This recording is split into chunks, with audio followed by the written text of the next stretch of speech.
I didn't know Amy was going to do that bit, so this first slide's fairly redundant. This is who I am. That's who I work for.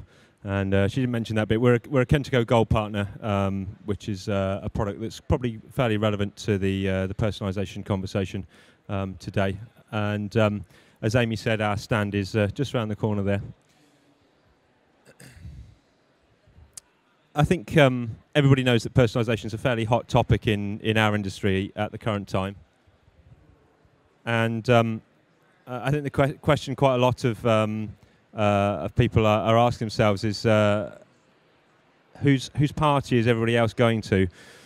The point there being that quite a lot of organisations are looking at personalisation very seriously right now. And if you're not, the likelihood is that your customers are potentially heading elsewhere to get a more personalised experience. Some evidence to sort of support that. eConsultancy published some research quite recently where they looked at organisations and their attitudes towards personalisation. And it found quite overwhelmingly that people or organisations are already either engaged in personalising their content or are actively looking to do so at the current time. There's quite a lot of stats up there, but the one that's probably most telling from our point of view is that only 32% of people right now said that they felt that the technology that they were using actually enabled them to personalise their content effectively.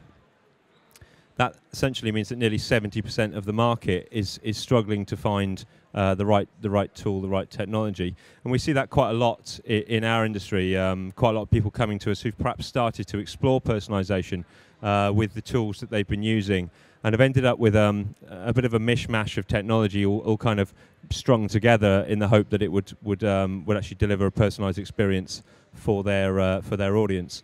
That's not always the case, not always very easy to manage either in our experience. So today I'm going to try and address three questions which we come across quite frequently when talking to our clients about personalisation. First one, how do we personalise without being creepy? And I'll give you some examples in a minute of how you can make personalisation quite creepy if you want to. What technology, what skills do we need within our organisation in order to personalise effectively? And thirdly, how do we learn from the behaviours of your customers to make sure that your personalisation is not only effective straight away, but also is something that you can continue to improve over the course of the months and years ahead? So I'm going to start with the negative stuff, if you like, the things to watch out for with personalisation in our experience. The first one that I wanted to highlight was that quite a lot of us are sitting on a lot of data right now. If you've got a website that's up and running, it's already collecting data on your behalf. You can harness that data and use it to your advantage if you want to. But we don't believe that data is the answer. It helps, but really you should be looking at behaviour. And I wanted to highlight that by just putting up a couple of profiles.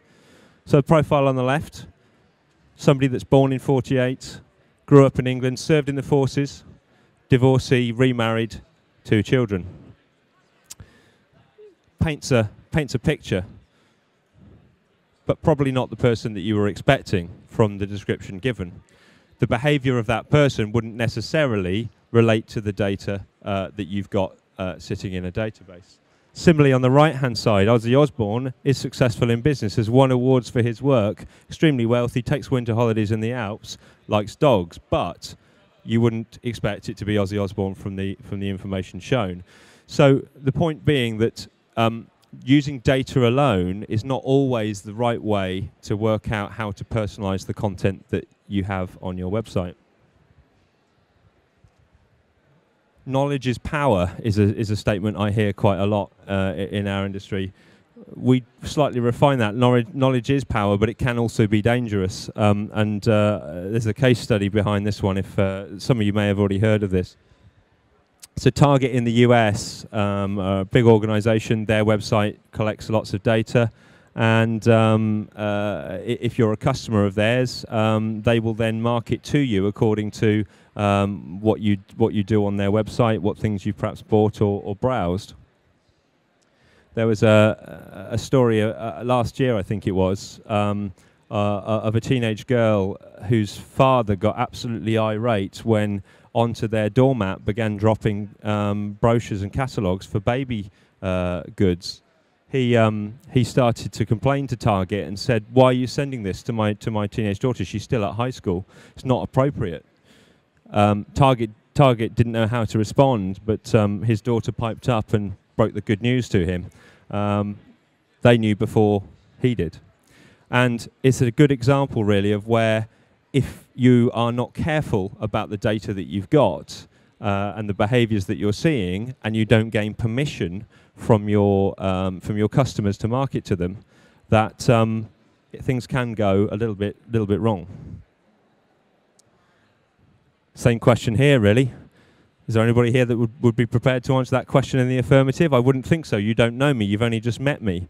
The same thing is happening on so many websites right now, where relationships are trying to be advanced at such a rapid rate because as a content provider, you assume that just because you've got permission to engage with somebody, you can leap straight ahead to the marriage proposal. It's not the way that things work in life, and there's a good degree in our experience of common sense with regard to how you personalize content, how you try to engage your audience, that comes from life in general.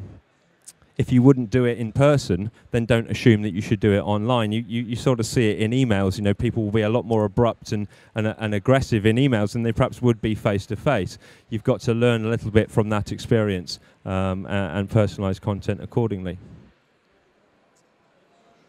I think the last example of a specific type of pitfall is that nothing stays the same. Don't assume that because something was true 6 months ago, it's true now, or even 6 days ago or 6 hours ago.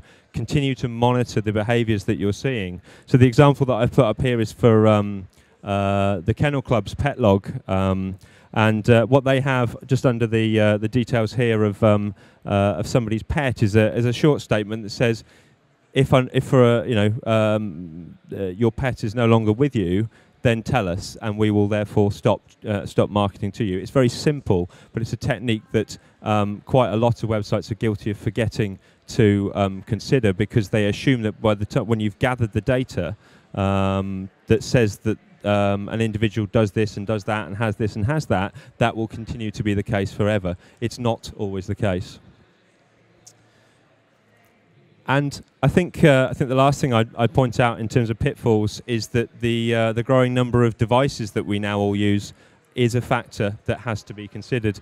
There was some research done, I think by Sophos recently, that said that the average person now carries with them as they go out 2.9 devices. And what you're going to do with that 0.9 of a device, I don't know, but let's call it 3 for argument's sake.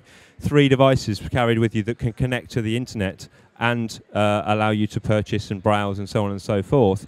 The need to consider all of the different marketing channels that your customers could connect with you on is important. You need to be able to tie together the behaviors and the data that you're seeing from all those devices in order to really build a true picture of the people that you are trying to market to.